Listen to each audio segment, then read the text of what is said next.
Bonjour à toutes et à tous, bienvenue sur Misscom. Est-ce que, comme Eva et Maggie, vous vous posez la question de comment est-ce que je peux communiquer sur mes différents produits? J'ai du en ligne, j'ai du hors ligne, j'ai des services différents, j'ai des audiences différentes, comment est-ce que je m'en sors? C'est en tout cas le sujet qu'on voit aujourd'hui. Et oui, en mode vacances, on est un petit peu moins, mais on reprend les chroniques habituelles dès la semaine prochaine. Et si vous me découvrez, salut à tous, je suis Claire Négrier, aka Misscom. Depuis 2018, on se retrouve en vidéo chaque semaine pour une thématique particulière. Et en mode vacances, même si j'essaye de garder la notion de thématique, on passe plutôt en mode étude de cas pour pouvoir répondre au plus près de vos questions. Et d'ailleurs, je vous invite à me les poser en commentaire, en message privé sur Facebook ou encore à claire@misscom.fr pour que je puisse créer mes prochaines vidéos sur des sujets qui vous intéressent vraiment. Donc aujourd'hui, on aborde la notion de comment organiser sa communication quand on a différents produits ou services au service de son entreprise et de ses clients, et que effectivement, il peut y avoir des différences. Alors, je vous remets encore une fois dans l'étude de cas, je remets un petit peu la situation de Maggie et d'Eva qui ont posé la question. Elles ont des services en ligne, elles ont des services hors ligne, notamment événementiels. Elles vont se retrouver avec différents produits, différents services qu'elles vont apporter, que ce soit ou l'un ou l'autre. Donc elles me posaient la question, mais on s'en sort pas finalement, on sait pas trop quoi faire et comment faire pour sa communication globale. Donc help. Voilà, j'ai remis le cas, plutôt le sujet en exergue, et maintenant, je viens vous apporter bien évidemment la réponse. Et si c'est votre cas, je vous invite encore une fois à partager votre expérience, parce que j'ai pas la science infuse, et puis je dis toujours ce qui me vient sur le moment, mais vous avez aussi votre expérience à partager entre vous et entre les membres du Marketing Lab. Donc, comment organiser sa communication quand on a différents produits ou services auprès de différentes audiences? Déjà, la première chose à penser, c'est qu'il y a une notion globale, une notion générique de l'information. Alors, qu'est-ce que j'entends par là? Je fais bien évidemment référence à la communication dite institutionnelle. D'accord? Votre personne, elle ne changera pas. Vos produits, vos services, ils ne changeront pas, même s'ils peuvent être différents en termes de en ligne ou hors ligne.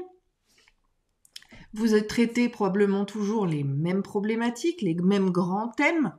Et ça, c'est ce qu'on appelle la communication institutionnelle. Donc, à ce titre, cette communication-là, elle va pouvoir toucher tout le monde. Et vous ne ferez à ce moment-là pas de différence entre les différentes communautés que vous pourriez avoir. Parce que cette information générique, ou plutôt générale, même si elle va être spécifique à ce que vous prenez, à vos valeurs, à vos pratiques, à comment vous faites, à ce que vous abordez comme problématique, par exemple, il n'empêche que vous allez pouvoir communiquer de manière générique avec tout le monde. Ça, c'est vraiment une notion hiérarchique de la communication à prendre en compte. Alors, on ne revient pas sur les objectifs que vous connaissez, mais l'idée, bien sûr, c'est de pouvoir convaincre que vous êtes effectivement le bon professionnel pour aider les gens vis-à-vis des problématiques. Et puis, quelque part, ces notions institutionnelles, on les partage, certes, de manière très statique sur les sites web, on va pouvoir les reprendre régulièrement dans les réseaux sociaux, mais ce qui va vraiment animer votre présence sociale et votre présence sur le web de manière générale, et quand je dis sur le web, c'est tout simplement votre présence tout court. Tout simplement parce que, je vous le rappelle, 94% des gens font une requête sur Google pour pouvoir trouver des réponses à leurs problématiques. Et là, on entre aussi dans le parcours de connaissance et de confiance, dont je vous parle dans une autre vidéo que vous retrouverez en lien dans la description de celle du jour, pour vous permettre de vous positionner, de développer la connaissance des autres vis-à-vis de vous. C'est simplement qu'ils fassent votre connaissance, qu'ils fassent connaissance avec ce que vous faites, qui pourra apporter aussi de la crédibilité à ce que vous faites pour effectivement convaincre in fine la personne de travailler avec vous, que ce soit sur des produits ou des services. Ça, c'est la notion de création de contenu qu'on voit très souvent. Et cette notion de création de contenu, elle va être hyper importante parce que vous allez pouvoir, et c'est là où on a tout l'intérêt de le faire, vous allez pouvoir faire des focus spécifiques, des focus un peu moins spécifiques et donc plus généralistes. Vous allez pouvoir partir dans n'importe quelle direction et les adresser, bien sûr, aux personnes concernées. On a aussi la notion de support hors ligne qui va pouvoir vous aider justement sur de la communication spécifique. Mais je vais essayer de pas trop me disperser et d'essayer de rester organisé dans ma pensée. Pour un TDAH, c'est un vrai défi chaque jour. Donc, on part d'idées génériques qui vont, elles, être partageables et travaillées quotidiennement dans votre communication générale, dans votre communication que ce soit sur du en ligne, sur des réseaux sociaux, sur un site web, peu importe. Toutes ces notions généralistes vont pouvoir nourrir justement votre crédibilité. Ensuite viennent effectivement les communications un petit peu plus spécifiques. Spécifiques dans le sens où, eh bien, si on prend l'aspect de localité et l'aspect événementiel, comme c'est le cas pour Maggie ou pour Eva, eh bien, oui, vous allez pouvoir travailler sur la visibilité de ce que vous faites, plus en local. Et le local ne veut pas dire uniquement IRL, in real life. On vient bien évidemment prévoir de communiquer sur ce que l'on fait auprès de tout le monde. Moi, par exemple, j'apprécie de pouvoir donner toutes les casquettes que je peux porter et de faire des focus sur ça, à la fois via des articles de blog, mais également à travers ma communauté par l'email, je veux bien évidemment parler de ma mailing list, qui vont recevoir de l'information générique, exemple l'agenda du mois, qui part qui part tous les 20. Alors certes, il y a l'actualité des abonnés, mais il y a aussi la mienne dedans, qui permet de donner une info généraliste. Et là, on est généraliste parce qu'on va tout mettre. Et bien évidemment, ça va servir ceux qui sont plus spécifiques. C'est tout là l'importance aussi, et on l'a déjà vu, de la notion d'automation, d'automatisation et de segmentation.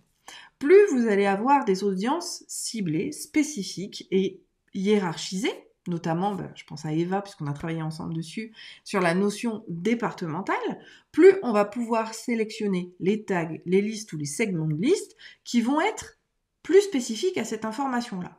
Mais j'ai envie de dire que majoritairement, par rapport à ce que vous faites, et là où vous vous posez la question, c'est par rapport à un aspect promotionnel, mise en avant de vos produits et vos services à l'instant T vis-à-vis de l'événementiel.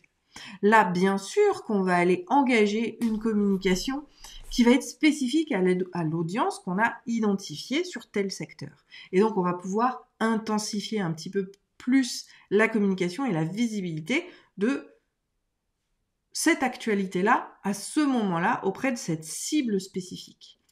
Mais je dirais que dans l'absolu, par rapport au réseau, par rapport à sa présence web, par rapport à sa présence même IRL, même en vrai, vous avez d'abord, et c'est ce à quoi répond majoritairement la communication, le devoir, quelque part, de développer, votre notoriété, pouvoir faire comprendre qui vous êtes, ce que vous faites et auprès de qui, et puis bien évidemment tout l'aspect affectif qui va vous positionner comme crédible auprès de ces gens-là. Développer la crédibilité, c'est le principe d'autorité de votre marque, ou du moins de votre expertise vis-à-vis de ce domaine, chez tout le monde. Et c'est seulement, finalement, alors, les filles, si vous regardez cette vidéo, eh bien, je vous invite à le préciser en commentaire. Je pense que c'est uniquement par rapport à la communication spécifique que vous allez, oui, intensifier la communication auprès de cette audience particulière. Par contre, si vous avez un événement à tel endroit, sur les réseaux, par exemple, et que vous allez, oui, bien sûr, promouvoir sur les réseaux. Alors, je rappelle, promouvoir, c'est pas la promotion commerciale, c'est pro en avant, motion, mouvement. Promotion, mettre en avant un élément. Vous allez bien sûr en parler, mais de façon générique auprès de tout le monde, parce que ça va nourrir également l'autorité de votre expertise. Parce qu'on voit que vous faites des choses, même si ce n'est pas adressé forcément à cette personne-là, elle va pouvoir voir que vous faites des choses pour telle cible, sur telle problématique et à tel endroit. Et à la limite, on va pouvoir l'encourager à lui dire, et peut-être c'est là où l'orientation du message devra se tourner peut-être, c'est de dire que vous êtes ouverte et que vous intervenez sur toute la France ou dans telle localité en particulier, et d'ouvrir bien sûr pour pouvoir créer des opportunités vis-à-vis de ce dont pourraient avoir besoin les gens dans leur propre localité, par exemple. Mais il y a vraiment deux segments, enfin deux façons de communiquer qu'il faut faire dans tous les cas. C'est le principe d'information généraliste, générique par rapport à ce que vous faites, même si ça peut être spécifique par rapport à une problématique ou un outil dont vous vous servez dans votre domaine d'activité.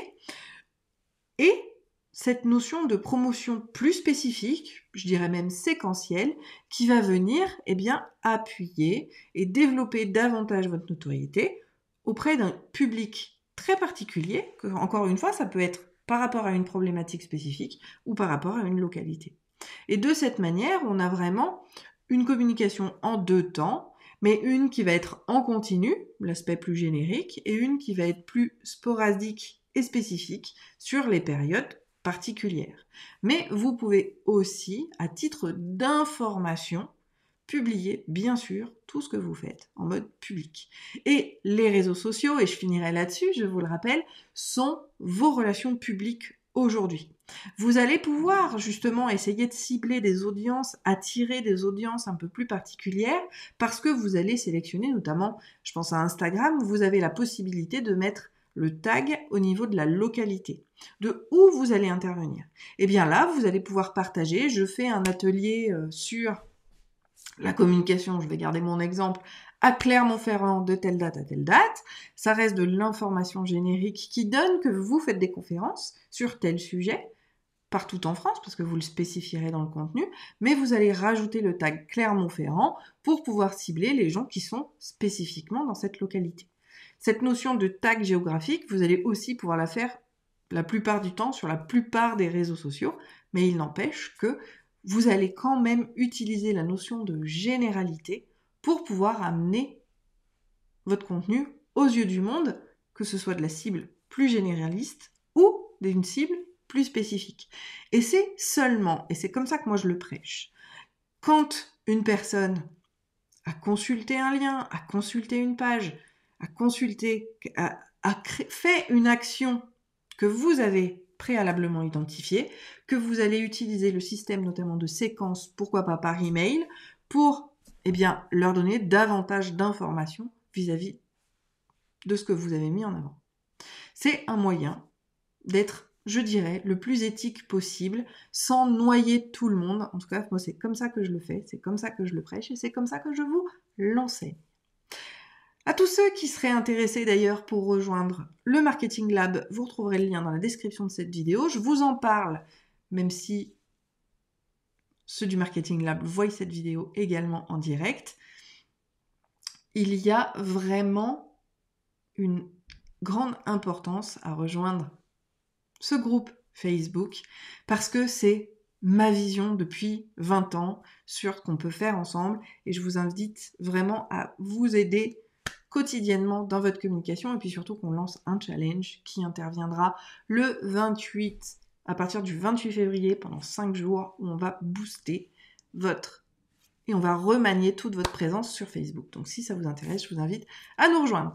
Sur ce, je vous souhaite une très bonne journée. J'espère qu'on se retrouvera demain pour la suite.